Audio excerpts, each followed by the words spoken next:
Good morning students. તો આપણે last લેક્ચરમાં એટલે કે લાસ્ટ વિડિયો લેક્ચરમાં આપણે સ્વાધ્યાયનો 14મો દાખલો સોલ્વ કરી રહ્યા હતા, બરાબર? તો આ સ્વાધ્યાયનો 14મા દાખલાનો સવાલ નંબર A આપણે સોલ્વ કરેલો, જેમાં વિદ્યુત સ્થિતિમાન પણ શોધેલું મધ્ય બિંદુ P આગળ અને વિદ્યુત ક્ષેત્ર પણ શોધેલું હતું મધ્ય બિંદુ P આગળ, બરાબર? ચાલો હવે સવાલ નંબર B ઉપર જવાનું છે, બરાબર? થોડું ટફ છે એટલે આપણે એક જ દાખલાને બે અલગ અલગ લેક્ચરમાં આપણે ડિસ્ટ્રીબ્યુટ કરેલું છે, બરાબર? અને થોડુંક લેન્ધી પણ છે. ઓકે, ચાલો એમ જોવા જાય તો આ વધારાના સ્વાધ્યાયનો દાખલો છે, બરાબર? કોન્સેપ્ટ ક્લિયર હોય એટલું તમારે પ્રોપર કરવાનું, બરાબર? તો ગઈકાલે રકમમાં તો એ જ હતું 1.5 માઇક્રોકુલમ અને 2.5 માઇક્રોકુલમ, બે વિદ્યુતભારો એકબીજાથી 30 સેન્ટીમીટર અંતરે હતા, એટલે મધ્ય બિંદુથી 15 સેન્ટીમીટર હતા. ઓકે, અને પછી સવાલ નંબર A આપણે સોલ્વ કરેલો, વિદ્યુત સ્થિતિમાન અને વિદ્યુત ક્ષેત્ર મધ્ય બિંદુ અહીંયા સુધી કરેલું હતું, એ શોધેલું હતું, બરાબર? ચાલો હવે સવાલમાં શું છે તે જોઈએ. જરાક લાંબુ છે, શાંતિથી સમજો, બરાબર? કે આ મધ્ય બિંદુ P આગળ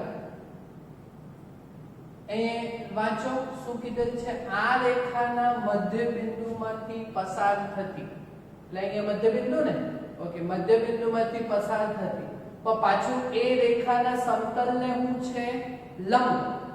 અચ્છા, એટલે આ જે રેખાનું આ જે સમતલ છે એને લંબ એટલે ઊભું, ત્યાં મધ્ય બિંદુથી કેટલા અંતરે 10 સેન્ટીમીટર અંતરે, એટલે આ રેખાને લંબ મધ્ય બિંદુમાંથી પસાર થાય તેવી રેખા, એટલે આવી રીતે લંબ કેટલા અંતરે 10 સેન્ટીમીટર અંતરે મેં અહીંયા બિંદુ P લીધું છે, બરાબર? તો વિદ્યુત સ્થિતિમાન અને વિદ્યુત ક્ષેત્ર આપણે શોધવાનું છે, બરાબર? હા, ખ્યાલ આવ્યો ને? આ તો આકૃતિ છે. હવે બિંદુ P બદલાઈ ગયું કે હવે આ વખતે બિંદુ P એ રેખાના મધ્ય બિંદુથી લંબ 10 સેન્ટીમીટર ઉપર તમારે વિદ્યુત સ્થિતિમાન અને વિદ્યુત ક્ષેત્ર શોધવાનું છે, બરાબર? ઓકે, ચાલો હવે વિદ્યુત સ્થિતિમાન તો આપણું શોધવાનું સૂત્ર એકદમ easy, K Q by R, હે ને? જ્યાં જે આ R અંતર છે ને, તે આપણે જે બિંદુ આગળ વિદ્યુત સ્થિતિમાન શોધવાનું છે ત્યાંથી વિદ્યુત ભારનું અંતર, બરાબર? તો જો આ બિંદુ P અહીંયા છે, બરાબર? હવે ત્યાંથી આ વિદ્યુત ભારનું અંતર એ આવી રીતે કર્ણ બેસવાનું, એટલે આ આવી રીતે બેસવાનું, હે? તો આ પહેલા વિદ્યુત ભારથી આપણું વિદ્યુત સ્થિતિમાન V1 એને આપણે કહીશું K Q1 બાય અંતર, એટલે K Q1 બાય R1, તો આ R1 થવાનું, બરાબર? ચાલો તેવી જ રીતે Q2 વિદ્યુત ભારથી બિંદુ P આગળ વિદ્યુત સ્થિતિમાન જે આપણે શોધશું એમાં અંતર આ R2 કહેશું આપણે. ઓકે, હવે જો R1 અને R2 અંતર તો સેમ જ રહેવાનું છે, એ કઈ અલગ અલગ નથી આવતું, બરાબર? પણ આ જે અંતર રહેશે તે કર્ણ પ્રમાણે રહેશે, પાયથાગોરસનો નિયમ. બે લેક્ચરમાં એક જ દાખલાને આપણે વિભાજિત કરેલો છે, તો શાંતિથી સમજવાનું છે. જો બિંદુ P આગળ આપણે જે વિદ્યુત સ્થિતિમાન શોધવાનું તે Vp બરાબર V1 વત્તા V2 જ કરવાનું, એટલે KQ1 બાય R1 વત્તા KQ2 બાય R2 જ કરવાનું. પણ આ જે અંતર છે તે આ વખતે વિદ્યુત ભારથી બિંદુ P એ કર્ણ બનવાનું. અચ્છા, તો આ કર્ણની વેલ્યુ કેટલી આવે તે પાયથાગોરસના નિયમથી આપણે શોધીએ તો તમને આ સવાલ આવડી ગયો. બોલો, સમજ પડી ને તમને? સમજ પડે છે ને? કર્ણ છે ને, આ કર્ણનું મૂલ્ય મારે શોધવાનું હોય તો પાયથાગોરસથી જ શોધાય.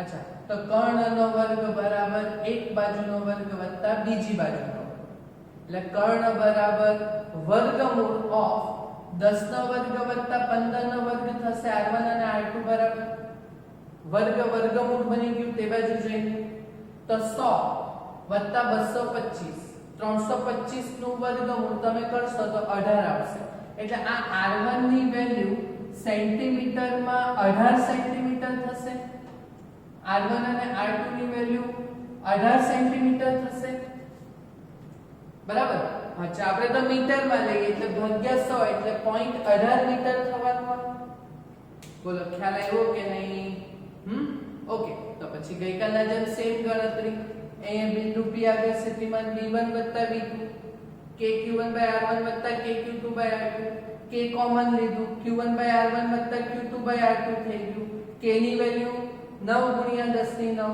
ગઈકાલની જેમ જ સેમ ગણતરી q1 ની વેલ્યુ 1.5 માઇક્રો છે એટલે 1.5 10 ની -6 r1 ની વેલ્યુ અંતર 0.18 મીટરમાં લખવાનું પછી આ q2 ની વેલ્યુ 2.5 માઇક્રો કુલમ અને છેદમાં 0.18 પાછું ગઈકાલની જેમ 9 * 10 ની 9 એમ જ 10 ની -6 કોમન નીકળશે છેદમાંથી 0.18 કોમન નીકળશે અને કૌંસની અંદર શું હશે કે બે વાર કર્યું ને આપણે ઓકે અને કૌંસની અંદર શું આવશે 1.5 + 2.5 એટલે 4 થવાનું ઓકે તો હવે સિમ્પલ છે તો 9 * 4 36 36 ભાગ્યા 0.18 કરવાનું તમારે જાતે કરજો દાખલો હા ને 36 ભાગ્યા 0.18 કરશો તો તમારો જવાબ આવશે કેટલો 200 અને ઘાતાંકનું 9 માંથી 6 જાય તો 3 એટલે સ્ટાન્ડર્ડ ફોર્મમાં આન્સર બેસવાનું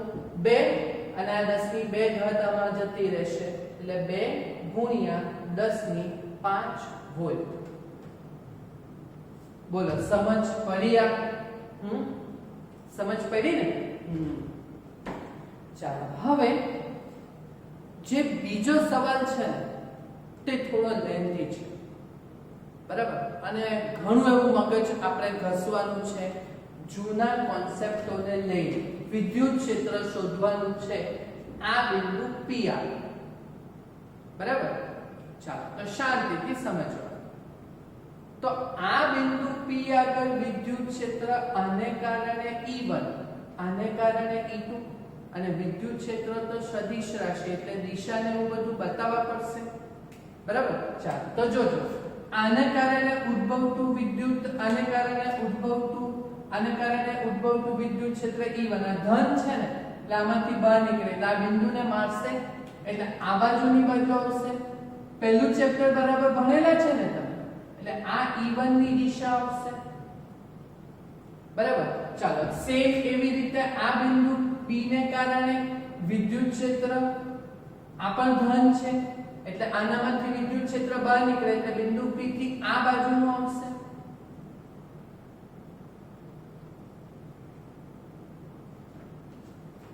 બરાબર અને આ બે એક જ દિશામાં નથી આ બે અમુક ખૂણે પડેલા છે એટલે આ ખૂણો મેં થીટા કીધો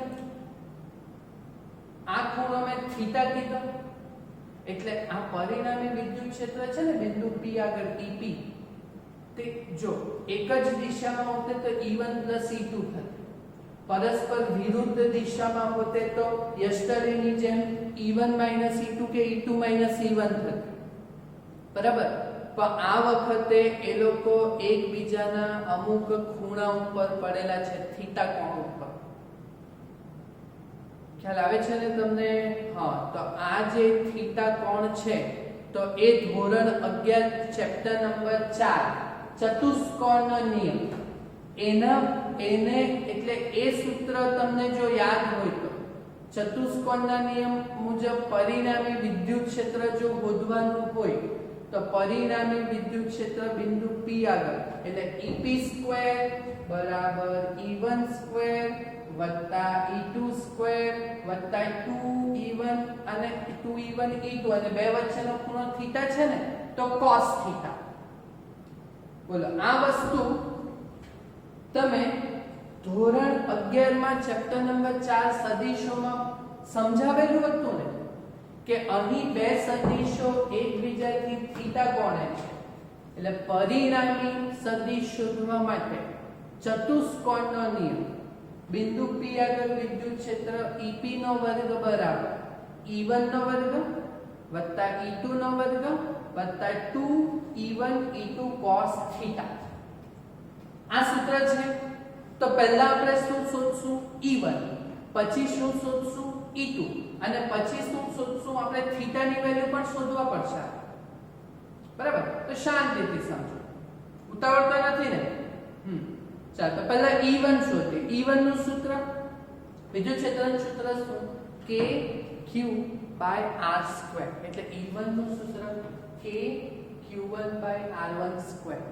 K ની વેલ્યુ 9 × 10⁹, Q1 ની વેલ્યુ 1.5 10⁻⁶, અને R1 નો વર્ગ અંતર મીટરમાં 0.18 નો વર્ગ છેદમાં ઘાતાંકનું કરો તો 9 માંથી 6 જાય તો 10⁻³ અને કેલ્સીમાં બીજું શું કરવા પડશે? 9 × 1.5 ભાગ્યા 0.18 જો આ કરશો તો તમારો જવાબ આવશે 416 point something. એટલે આપણે 416 લીધું. એટલે આને મારે સ્ટાન્ડર્ડ ફોર્મમાં કરવાનું હોય તો 4.16 બે વાર બે ડિજિટ ડાબી બાજુ ખસાય એટલે બે ડિજિટ ઘટાડ્યા તો અહીંયા બે ડિજિટ વધશે 10 ની ઘાતમાં. એટલે 2 વધે એટલે 3 + 2 5 ન્યૂટન પર કુલમ વિદ્યુત ક્ષેત્ર. એવી જ રીતે E2 શોધીશું. તો E2 એટલે K Q2/r2². આ જ સેમ ગણતરી પણ 1.5 ની જગ્યાએ 2.5, 9 માંથી 6 જાય તો 10⁻³ 9 × 2.5 ભાગ્યા 0.18 ભાગ્યા 0.18. આ બધું તમારે જાતે કરવાનું શાંતિથી. તો એ કરશો તો તમારો જવાબ આવશે 694 point something. એટલે 694 લીધું. એટલે સ્ટાન્ડર્ડ ફોર્મમાં 6.94 અને 10 ની કેટલા બેઠા? 5. બરાબર? ખબર પડી ને? બસ હવે જે આ થીટા ખૂણો છે ને તે જાણવા માટે તમારે લોગ બુક લઈને બેસવા પડશે. 11મા ધોરણમાં ચોથા ચેપ્ટરમાં ખૂણાઓ શોધવા માટે લોગ બુકનો મેં તમને ઉપયોગ કરાવેલો હતો. Natural tangent, natural sine, natural cos એ બધું હું તમને કરાવેલું હતું. બરાબર? જો તો હવે સમજો શાંતિ કે આ ખૂણો થીટા છે. હવે એ શોધવાનો કેવી રીતે? આ સૂત્ર છે ને E1 શોધાઈ ગયું, E2 શોધાઈ ગયું, થીટા શોધવા માટે થોડીક મહેનત કરવાની છે. બરાબર? એટલે તો આ લેક્ચર નંબર 2 સુધી લઈ ગયો દાખલા. તો આ થીટા કેવી રીતે શોધાય તો તે શાંતિથી સમજો કે આ ખૂણો થીટા છે તો આટલો આખો ખૂણો થીટા થશે સંપૂર્ણ. બરાબર ને? આ આખો ખૂણો જો આ તમારો આખો સંપૂર્ણ ખૂણો જો થીટા થાય, બરાબર, તો પછી મારે આ કાટકોણ ત્રિકોણ છે તો આટલો ખૂણો θ/2 થશે. ખ્યાલ આવ્યો ને તમને? બરાબર? ચાલ તો મારે થીટા શોધવાનો છે તો પહેલા હું θ/2 શોધી કાઢું. હા ને? શાંતિથી સમજો કે ચાલ અહીંયાથી હું કોઈ પણ ખૂણાનું લઈ શકું. હું શું કરી શકું? sin θ/2 પણ શોધી શકું, cos θ/2 પણ શોધી શકું, tan θ/2 પણ શોધી શકું. મારે મેઈન ફાઇનલી શોધવાનું શું છે? થીટા. બરાબર? ચાલ ધારો કે મેં અહીંયાથી tan θ/2 ની વ્યાખ્યાનો ઉપયોગ કરું. આ કેમ θ/2 લીધું તે ખબર પડી ને તમને? આ થીટા છે એટલે આખો આટલો ખૂણો થીટા આવશે. એટલે આટલો અડધો ખૂણો થવાનો. એમ કે આ 15 સેન્ટીમીટર ના એક્ઝેક્ટ બે ભાગ છે. આ સમબાજુ ત્રિકોણ છે થવાનો કે નહીં? કાટકોણ ત્રિકોણ. એટલે આ θ/2. જો અહીંયાથી હું tan θ/2 ની જો વ્યાખ્યાનો ઉપયોગ કરું તો બોલજો અહીંયા tan θ/2 બરાબર કેટલા થવાના? ચાલો હવે જોજો. એટલે tan θ/2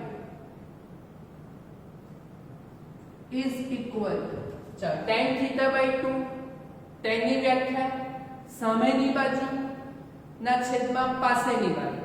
ચાલ સામેની બાજુ 15, પાસેની બાજુ હા 15 એટલે પોઈન્ટ 15 લખે તો બી ચાલે, બરાબર. એટલે 15 એટલે પોઈન્ટ 15 ભાગ્યા પાસેની બાજુ કેટલી છે 10 સેન્ટીમીટર એટલે ભાગ્યા 100 0.8 તમે 15 ભાગ્યા 10 લખે તો બી ચાલે, બરાબર. ચાલો એટલે tan θ by 2 નો જવાબ કેટલો આવ્યો 0.15 ભાગ્યા 0.8 તમે કરશો તો તમારો જવાબ આવશે 1.5. કેટલા આવવાનો 1.5, બરાબર. એટલે tan θ by 2 બરાબર આટલા આવ્યા તો θ by 2 બરાબર ઉભા રહેજો અહીંયા કરો હા ને. એટલે θ by 2 બરાબર tan inverse of 1.5. જો થોડો લાંબો અને થોડો ભદ્દો દાખલો પણ છે, બરાબર છે એટલે કરતા જ વધારાનો સ્વાધ્યાય છે એટલે એટલું બધું ટેન્શન લેવાનું કામ નથી, બરાબર. એટલે θ by 2 બરાબર tan આ બાજુ જાય તો tan inverse of 1.5. ચાલો હવે તમારે પેલી log બુક લેવાની, પેલું natural sin natural cos natural tan વાળી આવે ને એમાં જો tan 45 ડિગ્રી હોય ને તો 1 આવે. અહીંયા કેટલા છે 1 કરતા વધારે વેલ્યુ છે એટલે ડિગ્રી તમારી 1.5 કરતા વધારે આવશે, હા ને. ચાલો શાંતિથી એમાં જોજો, વિડિયો પોઝ કરો, એ બુક લો ને નેચરલ ટેન્જેન્ટ માં જો.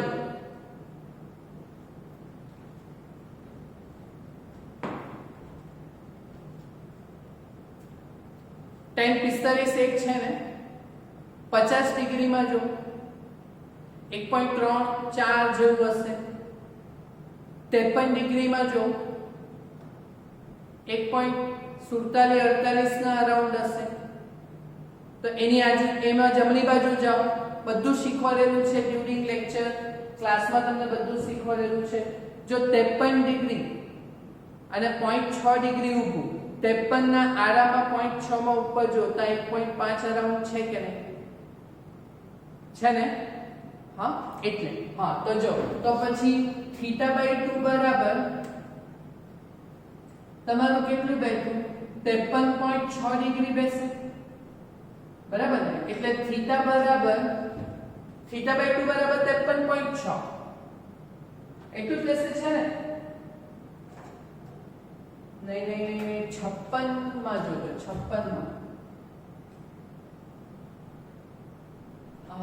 56 માં જો 56 ડિગ્રી માં 1.5 અરાઉન્ડ હશે છે હા. અને એના ઊભામાં 0.3 ડિગ્રી માં જો 1.5 જેવું છે કે નહીં છે ને. ઓકે એટલે આ કેટલું બેસવાનું 56.3 જવાનું, બરાબર. એટલે θ બરાબર 56.3 ના બમણા એટલે આ થવાનું 112.6 ડિગ્રી થવાનું. બોલો સમજ પડી. આ θ શોધ્યો તે આ θ ની વેલ્યુ કેટલી આવી 112.6 એટલે 90 ડિગ્રી અને 180 ડિગ્રી ની વચ્ચે એટલે બીજું ચરણ આવ્યું જો હા ને. એટલે આ સૂત્રમાં આપણે cos θ cos કેટલો લેવાના 112.6 ડિગ્રી લેવાના, બરાબર. 112.6 ડિગ્રી લેવાની, બરાબર. ચાલો એટલે હવે મેં આ લોકોની આ સૂત્રમાં બધાની વેલ્યુ લીધી. EP નો વર્ગ બરાબર E1 નો વર્ગ એટલે 4.16 નો વર્ગ લખી દીધો, બરાબર. અને 10 ની 5 છે તો એનો વર્ગ એટલે બમણો 10 ની 10. એવી જ રીતે 6.94 નો વર્ગ લખ્યો E2 સ્ક્વેર 48 ગુણ્યા 10 ની 10 વત્તા 2 E1 E2 છે કે નહીં હા તો 2 E1 અને E2 નો ગુણાકાર કર્યો એટલે 4.16 અને 6.94 ગુણ્યા 2 કરી દીધા એટલે એ આવ્યા 48 અને 10 ની ઘાત 10 ની 5 અને 10 ની 5 એ 10 ની 10 થઈ ગયા અને cos 112.6 લખી દીધું. અરે આ ગણતરી છે તે તમને સમજ પડવા જોઈએ, હા ને. ટફ છે દાખલો. ઓકે ચાલો હવે આ લોકોનું EP નો વર્ગ બરાબર ચાલો હું ધારો કે આ લોકોનું ફૂલ કેલ્ક્યુલેશન અત્યારે પહેલા તો 112.6 ની વેલ્યુનું આપણે વિચારવા પડે, પણ આનો તો સરવાળો આમાં નહીં થાય, પણ આ લોકોની સાથે તો થશે. અને તો 48 વત્તા 17.3 કરો, 48 વત્તા 17.3 કરો, કેટલો આવશે? 65.3. અને 10 ની 10 ઘાત તો કોમન.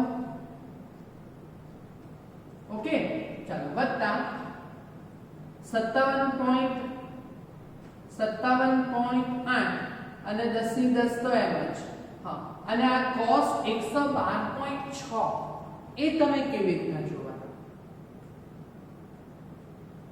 cos 112.6 એ તમે કેવી રીતના જોવાના? વિચારો. મેથ્સ વાળા હોય તો એમને તો ઈઝીલી આ વસ્તુ ખબર પડી જાય, પણ પેલા બાયોલોજી વાળા છે તો એ લોકોને થોડીક તકલીફ. આ 90 ડિગ્રી સુધીનું હોય ને અહીંયા કેટલા ડિગ્રી? 180 ડિગ્રી. 112.6 એટલે તમારું 90 અને 180 ની એટલે બીજા ચરણમાં આવે. અચ્છા, બીજા ચરણમાં cos sin, cos એ x અક્ષ એટલે આ તો નેગેટિવ x અક્ષ આવે. ખ્યાલ આવે છે ને? થોડુંક ટફ છે, હા ને? એટલે આ cos ની વેલ્યુ બીજા ચરણમાં તો શું આવવાની? નેગેટિવ આવવાની. હા ને? ઓકે, અને તમે પેલું ટેબલ જો ને તો તમે પેલું નેચરલ cos નું પાનું જોજો. વિડિયો પોઝ કરો અને નેચરલ cos નું પાનું જોજો. એમાં જો 89 ડિગ્રી સુધી જશે નેચરલ cos માં. ક્યાં સુધી હશે? 89 ડિગ્રી સુધી જ હશે. જોયું? અચ્છા, એટલે 112 વાળું તો આવે નહીં. એટલે હું શું કરું કે મારે 180 માંથી હું એ વસ્તુને બાદ કરું. કેટલામાંથી બાદ કરું? 180 ડિગ્રી માંથી 112.6 બાદ કરું. 180 ડિગ્રી માંથી 112.6 હું બાદ કરું. ઓકે, તો એ મને મળવાનું 67.4. 112 ડિગ્રી તો નહીં આવે ને, 112.6 તો નહીં આવે ને તમારા પેલા નેચરલ cos ના પાનામાં નહીં આવે ને. એટલે 180 માંથી હું બાદ કરી નાખું તો વિધેય જ રહેવાનું. એટલે પણ બીજું ચરણ છે એટલે cos નેગેટિવ આવે એટલે માઈનસ cos ઓફ 180 માંથી બાદ કર્યું તો તમારો કેટલો આવશે? 67.4 આવશે. 67.4 ડિગ્રી આવશે. ખ્યાલ આવ્યો? એટલે જો એટલે EP નો વર્ગ બરાબર 65.3 ગુણ્યા 10 ની 10 એમ જ વત્તા 57.8 ગુણ્યા 10 ની 10 એમ જ.